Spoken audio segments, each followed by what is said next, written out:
Hello hi welcome नमस्ते, मेरा नाम ऋतिक और हम फिर से बात करने वाले हैं एक और इंटरेस्टिंग कंसेप्ट के ऊपर। तो ये वीडियो उन बच्चों के लिए मोस्ट इंपोर्टेंट होने वाली है जिनका या तो बीए ऑनर्स में थर्ड सेमेस्टर का एग्जाम है या फिर जिनके पास सब्जेक्ट है principles of micro economics second. Intermediate micro economics first की वीडियोस अभी अभी खत्म हुई है, ठीक है, मेरे यूट्यूब चैनल पे। अब हम बात करने वाले हैं principles of micro economics second के ऊपर, जिसकी सीरीज भी जल्दी खत्म हो जाएगी, यानी कि नेक्स्ट मंथ तक इसकी सीरीज भी मैं कंप्लीट करवा दूंगा, ठीक है। तो लेसन नंबर जो 1 था हमारा मोनोपोली, जो हमारा यूनिट 1 यानी कि मार्केट स्ट्रक्चर का पहला लेसन है, उसके ऊपर कुछ वीडियोस अपलोड हो चुकी हैं और आज हम बात करेंगे उसके भी एक और इंपॉर्टेंट कंसेप्ट के ऊपर, जहां पर हम ये समझेंगे कि शॉर्ट टर्म में एक मोनोपोली कंपनी कैसे एबनॉर्मल प्रॉफिट, नॉर्मल प्रॉफिट और लॉस तीनों चीजें अर्न कर पाती है, फिर कर सकती है। आई बात समझ में? तो हम इसको समझेंगे इस वीडियो के अंदर। तो अगर वीडियो पसंद आए तो वीडियो को लाइक किए बिना मत जाना और चैनल को सब्सक्राइब भी कर लेना। हाँ, इस कंप्लीट सीरीज के नोट्स प्रिपेयर हो चुके हैं। जिन बच्चों को नोट्स परचेज करने हैं वो इस नंबर से नोट्स ले सकता है 9667836336। तो आते हैं आज के कंसेप्ट के ऊपर, जहां पे हम बात करेंगे एक मोनोपोलिस्ट फर्म कैसे अलग अलग मतलब शॉर्ट टर्म में कैसे अलग तरह के प्रॉफिट अर्न करता है। तो a monopolist earn super normal profit, abnormal profit, normal profit और even देखो सुपर नॉर्मल प्रॉफिट और एबनॉर्मल प्रॉफिट एक ही बात होती है, यानी कि जो प्रॉफिट ऐसा प्रॉफिट जो नॉर्मल प्रॉफिट से बहुत ज्यादा हो, ठीक है, नॉर्मल प्रॉफिट और इवन इनकर losses depending on the position of short turn. और यही नहीं, वो लॉस भी अर्न करते हैं शॉर्ट टर्न के अंदर, शॉर्ट टर्न कॉस्ट कर्व के अकॉर्डिंग, ठीक है। तो समझते हैं अब, यानी कि अगर मैं एवरेज कॉस्ट कर्व, ये हमारा मेन फंक्शन रोल प्ले करेगा इस कंसेप्ट को समझने के ऊपर। आई बात समझ में? क्योंकि एवरेज कॉस्ट जैसा होगा वैसा ही हमारा प्रॉफिट होगा। जैसे मान लो कि हमारा एवरेज कॉस्ट कर्व है, यानी कि जो हमारा कॉस्ट एवरेज कॉस्ट आ रहा है प्रोडक्ट का, अगर हमारा मार्जिनल कॉस्ट ज्यादा होगा, उससे मार्जिनल रिवेन्यू ज्यादा होगा या फिर एवरेज रिवेन्यू ज्यादा होगा एवरेज कॉस्ट से, तो हम सुपर नॉर्मल प्रॉफिट हम करेंगे। बराबर होगा तो break even, no profit no loss, या फिर नो प्रॉफिट बोल सकते हैं हम उसे, ठीक है। लेकिन अगर हमारा एवरेज कॉस्ट कम हो गया किस चीज से, हमारे एवरेज रिवेन्यू से, तो हम क्या अर्न करेंगे, लॉस अर्न करेंगे। तो उसको हम समझेंगे इन गिवन 3 केसेस में। वैसे मैं इसके ऊपर एक अलग अलग केसेस के ऊपर अलग अलग वीडियोस बनाने वाला था, फिर मैंने सोचा कि एक ही वीडियोस में खत्म कर देते हैं, वरना लेसन नंबर 1 की बहुत सारी वीडियोस बन जाएंगी। आई बात समझ में? टॉपिक काफी इजी रहने वाला है, वीडियो थोड़ी सी लंबी हो सकती है क्योंकि मैं तीनों टॉपिक को एक ही इसमें कवर करवाऊंगा, ठीक है। तो हमने सबने ये समझा था कि अगर मुझे इक्विलिब्रियम हासिल करना है मार्जिनल मेथड से, तो उसके लिए 2 इंपॉर्टेंट कंडीशंस होती हैं। उस कंडीशंस को हर एक ग्राफ में हम देखते हुए चलेंगे। वो 2 कंडीशन कौन सी थी? पहला, एमआर बराबर होना चाहिए एमसी के, यानी कि इक्विलिब्रियम पॉइंट पे एमआर एमसी के बराबर होगा। दूसरा, एमसी जो है कट्स एमआर, एमसी जो है एमआर को कट करेगा। अभी बात समझ में? फ्रॉम बिलो, नीचे से। इस बात का ध्यान रखना, इन तीनों ग्राफ में इस बात का ध्यान रखते हुए चलेंगे। और slope of MR less than slope of MC, या फिर इसी बात को बोल सकते हैं कि जो एमआर का स्लोप है वो एमसी के स्लोप से क्या होगा, कम होगा। अब आते हैं फर्स्ट पे, केस फर्स्ट, यानी कि जब कंपनी कमा रही हो सुपर नॉर्मल प्रॉफिट, यानी कि अंधा पैसा, है ना भाई, इतना पैसा जो कंपनी की मौज कर दे। आई बात समझ में? तो ये हमारा वो प्रॉफिट है, तो उसको समझते हैं। तो यहां पे देखो, डाउनवर्ड स्लोपिंग एवरेज रिवेन्यू, यानी कि अगर मैं बात करूं तो डाउनवर्ड स्लोपिंग एवरेज रिवेन्यू यानी कि AR and marginal revenue MR curve. तो देखो ये 2 कर्व है, एक तो ये हमारा जो कर्व है ये हमारा है एवरेज रिवेन्यू का, और ये हमारा कर्व किसका है, मार्जिनल रिवेन्यू का। मार्जिनल रिवेन्यू एडिशनल रिवेन्यू जिसको हम बोल सकते हैं, और average revenue per unit revenue को हम क्या बोलते हैं, एवरेज रिवेन्यू। ये एवरेज रिवेन्यू कर्व है। और हमारे पास जो कॉस्ट है, अब एक बात को पहले मैं यहाँ पे वो देख लेता हूं कि भाई जो कंडीशंस ऑफ सेटिस्फाई हो रही है नहीं हो रही है। इक्विलिब्रियम पॉइंट हमारा ये वाला, ये दिख रहा है ना, ये बिंदु सा ब्लैक ब्लैक कलर का, ये हमारा क्या है इस केस में इक्विलिब्रियम पॉइंट है। क्यों है इक्विलिब्रियम? क्योंकि देखो इस पॉइंट पे एमआर और एमसी दोनों इक्वल है, क्योंकि काट रहा है, ठीक है, एमआर एमसी को। दूसरा कंडीशन क्या थी कि MC cuts MR, MC MR को काट देगा, तो कैसे, नीचे से, तो बिलो से काटा है, देखो ये रहा नीचे से। अभी बात समझ में? तो दोनों कंडीशन इस पॉइंट को सेटिस्फाई करते हैं, तो ये वाला पॉइंट हमारा क्या हो जाएगा, इक्विलिब्रियम पॉइंट, यानी कि ऐसा पॉइंट, ठीक है, जहां पे बिजनेस, ठीक है, सही तरीके से चल रहा है और मैक्सिमम प्रॉफिट कमा सकता है। तो ये हमारा आ गया इक्विलिब्रियम पॉइंट, किस केस में, सुपर नॉर्मल प्रॉफिट के केस में। तो हमारे दोनों, इसने शुरू में क्या लिखा कि हमारा चाहे वो एवरेज रिवेन्यू हो चाहे वो हमारा मार्जिनल रिवेन्यू, दोनों डाउनवर्ड स्लोपिंग कर्व है, बिल्कुल डाउनवर्ड स्लोपिंग कर्व है, उसमें कोई दिक्कत नहीं है। अब देखो equilibrium is at point E, equilibrium point है ई, ठीक है, where both conditions are satisfied, जहां पे दोनों कंडीशन सेटिस्फाई की जा रही हैं, एक तो एमआर बराबर है एमसी के, दूसरा MC cutting MR from below are being satisfied, दोनों कंडीशन सेटिस्फाइड है, बिल्कुल सही सेटिस्फाइड है यहां पे। तो इक्विलिब्रियम जो क्वांटिटी है वो होगी OQ डैश। अगर मैं यहाँ पे इक्विलिब्रियम क्वांटिटी की बात करूं तो ये है OQ डैश, अगर मैं इसको Q स्टार मानता हूं तो OQ डैश हमारी इक्विलिब्रियम क्वांटिटी है, और OP डैश हमारा क्या है, इक्विलिब्रियम प्राइस। क्योंकि हम रेवेन्यू जनरेट कर रहे हैं यहाँ पे, तो मैं एक बात बोल सकता हूं, जो मेरा कोस्ट है, कोस्ट अगर हम देखो, कोस्ट अगर व्यू में एवरेज कोस्ट, और एवरेज कोस्ट ऐसा क्यों बनता है उसके ऊपर मैं बात कर चुका था प्रीवियस वीडियोस में, जहां पे मैंने एवरेज कोस्ट के ग्राफ को समझाया था, जहां पे मैंने आपको टोटल वेरिएबल कोस्ट भी समझाया, साथ साथ टोटल कोस्ट भी समझाया। तो एवरेज कोस्ट का एक कर्व है, तो मैंने देखा एवरेज कोस्ट का कर्व जो है वो एवरेज रिवेन्यू को दूर दूर तक भी नहीं देख रहा, मतलब हमारा जो एवरेज रेवेन्यू है ऊपर एवरेज कोस्ट से यहां तक, इस पॉइंट तक, ठीक है। और अगर मैं यहीं पे बात करूं तो ध्यान समझना, मैं पूरे ग्राफ को बिल्कुल डिटेल में समझाऊंगा। अगर मैं यहां तक बात करूं तो ये वाला जो पॉइंट है ये है हमारे पास, ये हमारा सुपर नॉर्मल प्रॉफिट है, यहां पे प्रॉफिट ज्यादा हो रहा है। क्यों ज्यादा हो रहा है? क्योंकि रेवेन्यू ज्यादा है कोस्ट से। लेकिन अगर मैं इस सिचुएशन की बात करूं, थोड़ा सा ग्राफ को बाहर लेके चलते हैं, इस सिचुएशन की बात करूं, यहां पे अगर क्वांटिटी इसकी जगह यहां पे प्रोड्यूस हो रहा होता, तो अगर मैं यहां पे हूं तो यहां पे मैंने क्या देखा, एवरेज कोस्ट ऊपर है, एवरेज रिवेन्यू नीचे है, यानी कि average cost is less than average revenue. तो यहां पे मुझे लॉस हो सकता था, यहां मैं लॉस गेन कर सकता था। इसका मतलब हमारी Q डैश क्वांटिटी वो क्वांटिटी है जहां पे इस केस में मोनोपोली कंपनी को मैक्सिमम प्रॉफिट मिल रहा है, ठीक है, वो अच्छा खासा पैसा कमा रही है, कोई दिक्कत नहीं है पैसा कमाने में। अब आता है हमारे पास, तुमने समझा इक्विलिब्रियम क्वांटिटी क्या होगी, तो OQ डैश हमने समझ लिया, इक्विलिब्रियम प्राइस हमारा क्या होगा OP डैश। अब टोटल रिवेन्यू क्या होता है वो समझते हैं। टोटल रिवेन्यू का जो फॉर्मूला होता है वो होता है TR माइनस TC, है ना। एक मिनट, ये TR नहीं था, ये TP है, ठीक है, ध्यान से देख लेना, ये TP है। टोटल प्रॉफिट का फॉर्मूला होता है TR माइनस TC, यानी कि अगर हम टोटल रिवेन्यू, और रिवेन्यू क्या होता है, जितना पैसा कंपनी के अंदर आता है गुड्स और सर्विसेज को बेच के, तो जितना पैसा आया है उसमें से जो मैं खर्चा माइनस कर दूं, टोटल कॉस्ट माइनस कर दूं, तो क्या बचेगा, टोटल प्रॉफिट, कोई दिक्कत नहीं है।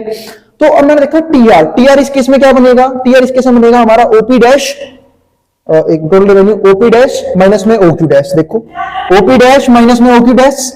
और एवरेज कॉस्ट की बात करूं तो वो क्या बनेगा हमारा, यहाँ पे क्वांटिटी सेम रहेगी OQ डैश, लेकिन खर्चा कितना हो रहा है BQ तक, यहाँ पे कॉस्ट ने काटा है, कॉस्ट में मार्जिनल कॉस्ट यहाँ पे है, तो इतना हमारा क्या होगा, खर्चा होगा। तो जो ना गैप होगा हमारा क्या बनेगा, सुपर नॉर्मल प्रॉफिट। हम यहाँ पे अर्न कर रहे हैं सुपर नॉर्मल प्रॉफिट, लेकिन प्रॉफिट तो चलो अर्न कर लिया, और प्रॉफिट अर्न क्यों हुआ, क्योंकि प्रॉफिट कब ज्यादा होता है, जब रिवेन्यू और कॉस्ट में ज्यादा गैप हो और रिवेन्यू ज्यादा हो कॉस्ट से, क्योंकि अगर रिवेन्यू कम हो जाएगा तो फिर लॉस हो जाएगा, ठीक है। तो रिवेन्यू ज्यादा होना चाहिए कॉस्ट से। अब आते हैं अपने नेक्स्ट कंसेप्ट के ऊपर, जहां पे हम बात करेंगे केस नंबर सेकंड है कि नॉर्मल प्रॉफिट के ऊपर। इसे तुम लोग नॉर्मल प्रॉफिट भी बोल सकते हो, एक तरह से ब्रेक इवन भी बोल सकते हो। ब्रेक इवन क्यों, क्योंकि यहाँ पे ना तो प्रॉफिट होता ना लॉस होता, एक ऐसा प्रॉफिट जहां पे बिजनेस सिर्फ अपने आप को सस्टेन कर पा रहा है। अब इसको समझने की कोशिश करते हैं। तो नॉर्मल प्रॉफिट की बात करता हूं, तो condition for normal profit, condition क्या होनी चाहिए कि AR बराबर होना चाहिए AC के, यानी कि रिवेन्यू इतना ही आएगा जितना एवरेज कॉस्ट होगी। और मैं बार बार यहाँ पे SAC यूज कर रहा हूं, इस SMC को यूज किया मैंने यहाँ पे SAC।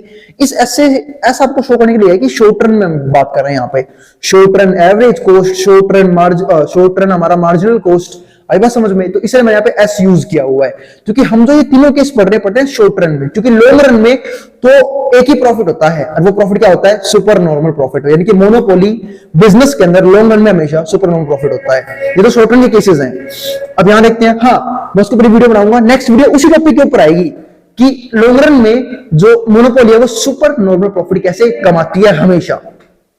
अब इसको आगे समझते हैं। तो AR बराबर आ गया AC के, तो इस केस में क्या होगा, नॉर्मल प्रॉफिट, ये खाना खाना प्रॉफिट लिखा हुआ है, ये पॉइंट है ब्रेक इवन का, ना तो प्रॉफिट होगा ना लॉस होता। अगर मैं इस ग्राफ को ध्यान से देखूं, सबसे पहले आपको वो दो कंडीशंस चेक करनी है, ये वाली दो कंडीशंस जिसकी वजह से वो इक्विलिब्रियम पॉइंट बनता है। अब यहां देखो इस पॉइंट, ये पॉइंट हमारा इक्विलिब्रियम, क्यों इक्विलिब्रियम, क्योंकि यहाँ पे MR भाई साहब ने MC को काट दिया था, बहुत बढ़िया। देखो SMC लिखा हुआ है, SMC बोलो चाहे MC बोलो बात तो एक ही है। और दूसरा MR जो है, MC जो है वो नीचे से काट रहा है किसको, MR को, दोनों कंडीशन सेटिस्फाई हो गई है। MR equals to MC, MC cuts MR from below, बिल्कुल नीचे से काट रहा है, तो ये वाला हो जाएगा। अब बात है भैया ये पॉइंट ब्रेक इवन क्यों है, थोड़ा ध्यान से देखो इस ग्राफ को। ये हमारा एवरेज रिवेन्यू, ये हमारा मार्जिनल रिवेन्यू, ठीक है, और ये हमारा है एसी यानी कि एवरेज कॉस्ट।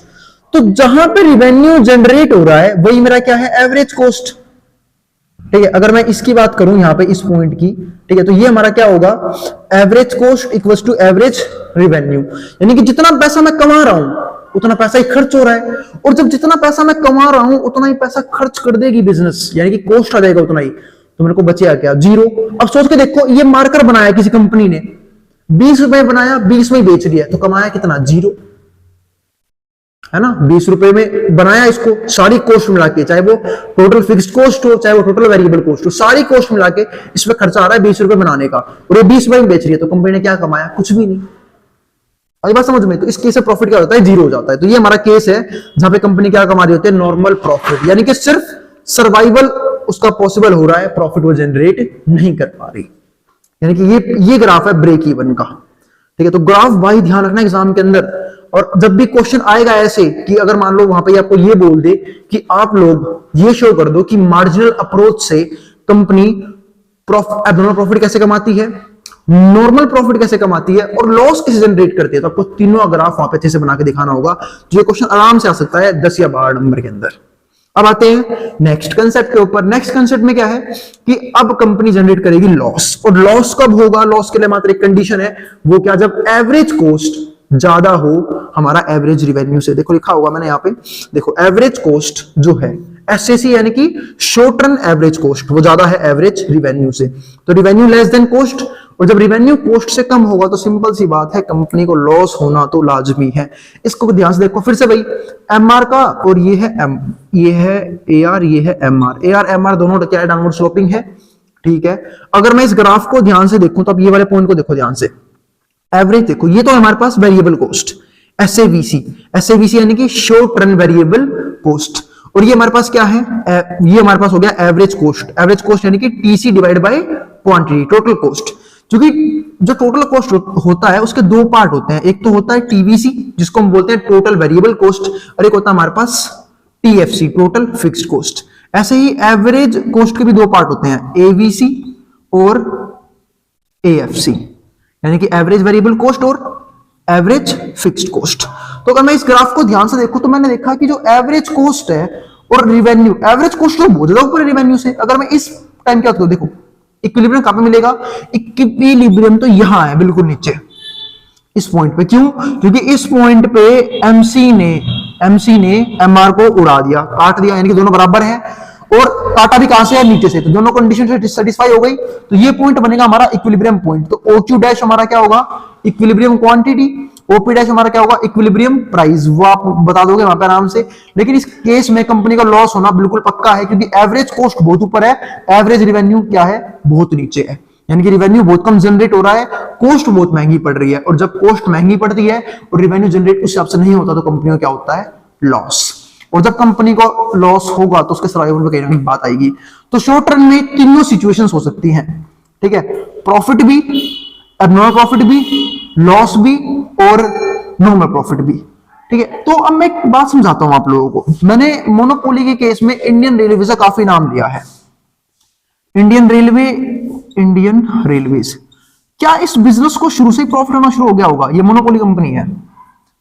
नहीं, क्योंकि जब कंपनी स्टैब्लिश की जाती है उसमें बहुत से तरह की कॉस्ट आती है। जब इंडियन रेलवेज ने रेल बनानी शुरू करी होगी, या फिर मैं मेट्रो का एग्जांपल दे रहा हूं, मेट्रो कैसे, मोनोपोली तो एक तरह से मेट्रो की भी है, क्योंकि मेट्रो की केस में से मेट्रो है, पर एक है कि उसका सब्स्टिट्यूट इजीली बस अवेलेबल होते हैं, ठीक है। तो लेकिन अगर मैं इंडियन रेलवे की बात कर रहा हूं तो एक इंडियन रेलवे में इनिशियली बहुत सारे कॉस्ट भी तो आएंगी, ट्रेन बनाएंगे उसका कॉस्ट आएगा, जमीन एक्वायर करी होगी रेलवे स्टेशन के लिए उसका कॉस्ट आएगा जमीन का, या फिर मैं एग्जांपल दूं कि पटरियां वगैरह बनानी है उसके ऊपर कॉस्ट आएगा। तो इनिशियली बहुत सारी कॉस्ट आती है बिजनेस के अंदर, है ना। अगर मैं शॉर्ट रन में बात करूं, क्योंकि बिजनेस जो है ना शॉर्ट रन में बहुत मुश्किल होता है प्रॉफिट कमाना, कि वो तो ये बात हो गई कि आज ही सामान बेचा आज ही पैसा आ गया, ऐसा पॉसिबल नहीं होता।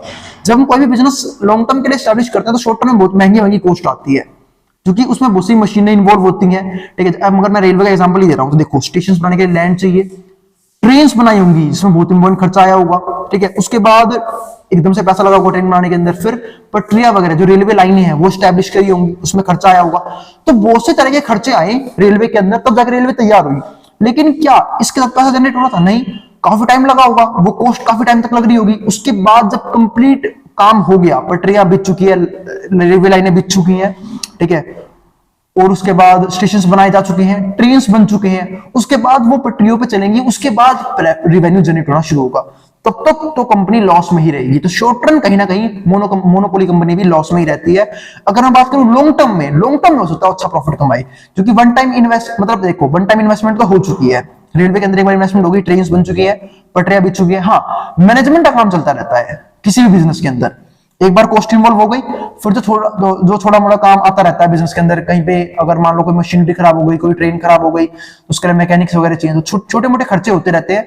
लेकिन जो शुरू में खर्चा था वो बहुत बड़ा था, तो एक बार वो लग गया, फिर छोटे मोटे खर्चे से वो जो रेवेन्यू है वो काफी ज्यादा आता है, जिसकी वजह से जो मोनोपोलिस कंपनी है वो काफी अच्छा प्रॉफिट कमा रही होती है उस टाइम पे।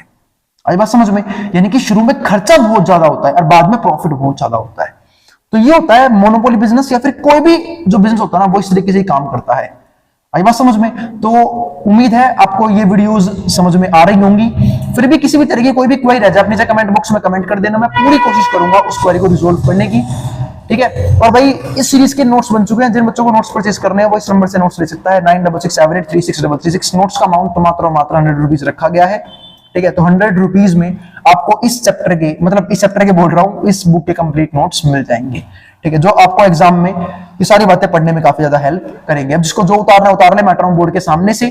फिर भी किसी भी तरह की दिक्कतें लगे आप कमेंट बॉक्स में शेयर कर सकते हैं, क्योंकि अगर आप सजेशंस प्रोवाइड नहीं करेंगे तो हम उन दिक्कतों को रिजोल्व नहीं कर पाएंगे, क्योंकि जब तक दिक्कतें पता ही नहीं लेंगे हम रिजोल्व कैसे करेंगे। तो किसी भी तरह की दिक्कतें हो तो आप मुझे वो बता सकते हैं। अब जिसको जो उतारना है उतार ले, मैं बोर्ड के सामने से।